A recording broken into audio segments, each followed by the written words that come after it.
महोदय, आपने चुनाव सुधार जैसे विषय पर मुझे बोलने का अवसर दिया, इसके लिए मैं आपका आभार व्यक्त करता हूं।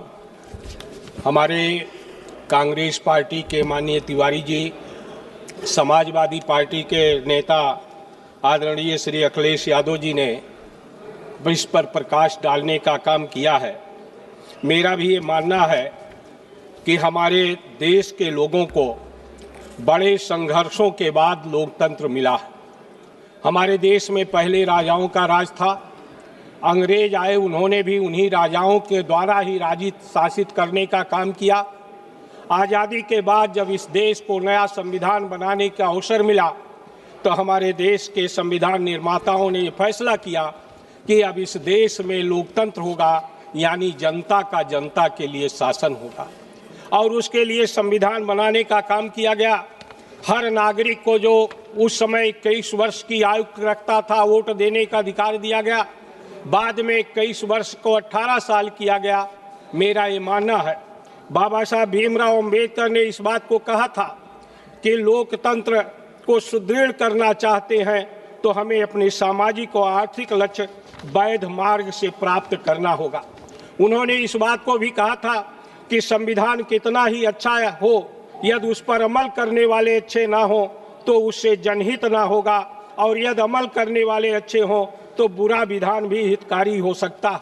आज भारतीय जनता पार्टी उस लोकतांत्रिक मूल्यों को समाप्त करके इस देश में लोकतंत्र को कुचलने का काम कर रही है, और जिस तरह से संविधान को, ये पूरी तरह से संवैधानिक संगठन को, और इसका सबसे बड़ा परिमाण है कि जो माननीय सर्वोच्च न्यायालय ने एक फैसला देने का काम किया। फैसला ये दिया कि हमें जब चुनाव आयोग, जिसको हमारे संविधान ने पूरा अधिकार दिया चुनाव संचालन का, उसके लिए उन्होंने कहा कि जब चुनाव आयोग ही निष्पक्ष होगा तभी निष्पक्ष चुनाव होगा। इसी आधार पर उन्होंने कहा कि जब तक नई विधि नहीं बनती है तब तक एक नेता विरोधी दल, एक प्रधानमंत्री और एक सर्वोच्च न्यायालय का न्यायाधीश उसमें मेंबर होंगे, जिनके द्वारा चुनाव आयोग की नियुक्ति होगी। आनन फानन में विधि बनाकर न्यायालय के जो न्यायाधीश की जगह पर प्रधानमंत्री द्वारा चयनित एक कैबिनेट मंत्री रखकर इन्होंने इस बात का सुनिश्चित करने का काम किया कि चुनाव आयोग कठपुतली बनकर रहे, और उसका जीता जाता उदाहरण आज देखने को मिला। माननीय अध्यक्ष सभापति महोदया, मैंने स्वयं देखा है, मैंने बाई इलेक्शन देखा है। आप इस लोकतंत्र की खूबसूरती के चलते जो इन लोगों ने नफरत फैलाने का काम किया था, उससे प्रभावित होकर इस देश की जनता ने, उत्तर प्रदेश की जनता ने ये फैसला किया कि भारतीय जनता पार्टी को सत्ता से जाना चाहिए।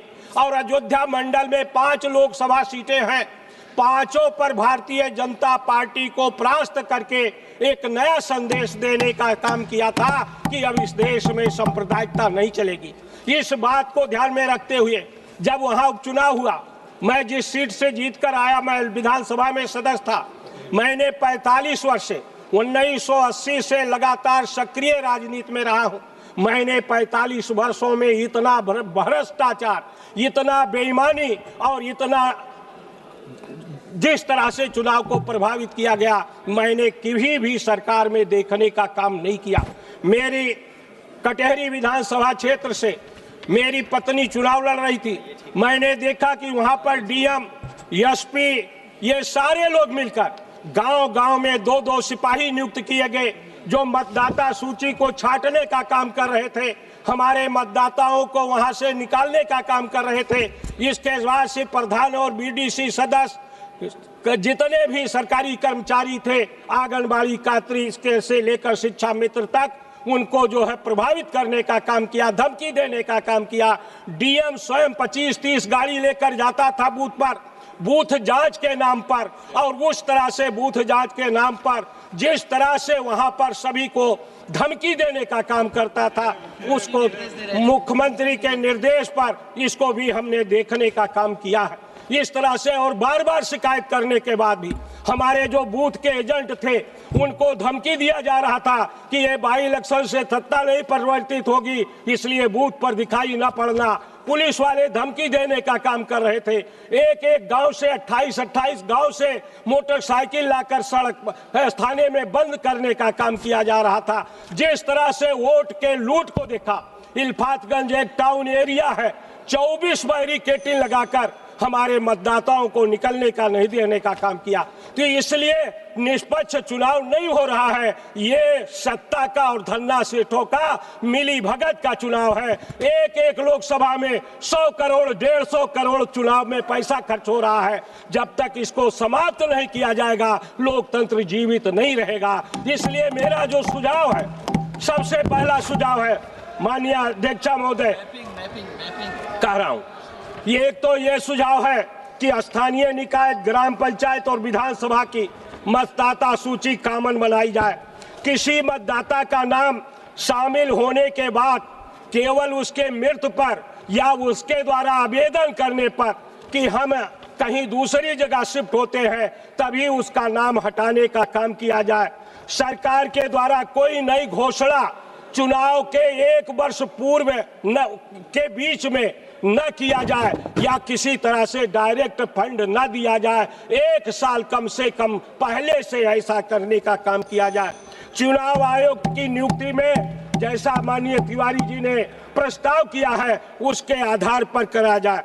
चुनाव की उस खर्च की प्रतिपूर्ति स्टेट फंड से किया जाए।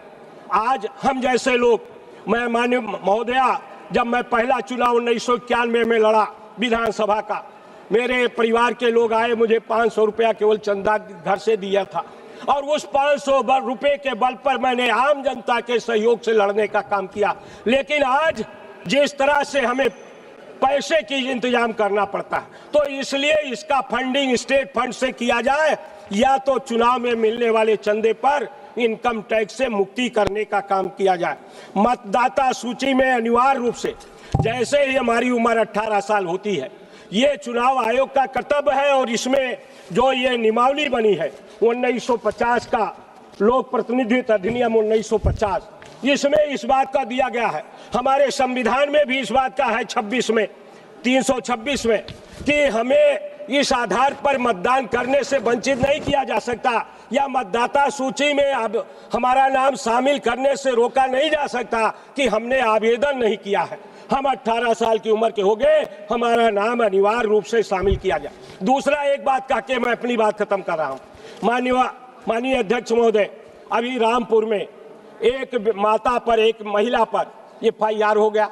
इसलिए FIR हो गया कि उसके बेटे विदेश में थे, उन्होंने SIR फार्म भर दिया। हमारी जो ये नियमावली है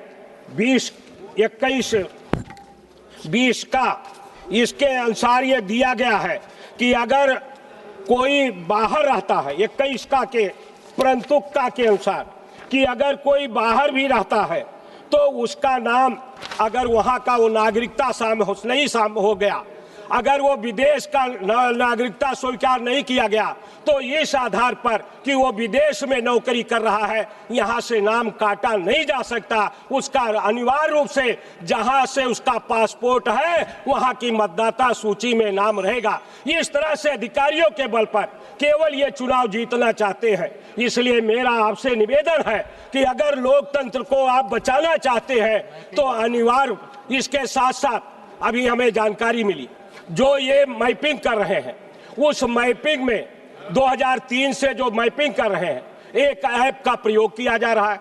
हमें सुनने में आया है कि वो मैपिंग करने वाली जो संस्था, उसको चयन किया गया है जिसने इनको इलेक्टोरल बॉन्ड देने का काम किया है। इसलिए इसकी भी जांच होनी चाहिए कि क्या वो उसी तरह का है, नहीं है, ये इसकी हमें जानकारी मिलनी चाहिए। ऐसी चर्चा सुनने में आई है। इन्हीं शब्दों के साथ मैं ये चाहूंगा कि हमें अगर लोकतंत्र को बचाना है, माननीय अध्यक्ष महोदय, हम लोग, मैं ऐसे परिवार से आया हूं, मेरे माँ बाप दोनों पढ़े लिखे नहीं थे, हम शुद्ध किसान के लोग। आज अगर इस तरह की व्यवस्था रहती जिस तरह से आज पैसे का चलन हो गया तो हम विधानसभा या लोकसभा में न आ पाते। आज अगर हम आने का काम कर पा रहे हैं तो इस कारण है कि हमारा लोकतंत्र उस समय मजबूत था। आज लोकतंत्र की हत्या की जा रही है। इसलिए मैं चाहूंगा कि आपसे निवेदन करना चाहूंगा कि तुरंत इसमें सुधार करने का काम किया जाए और निश्चित रूप से ये जो हमने सुझाव दिया है इसको माना जाए। धन्यवाद।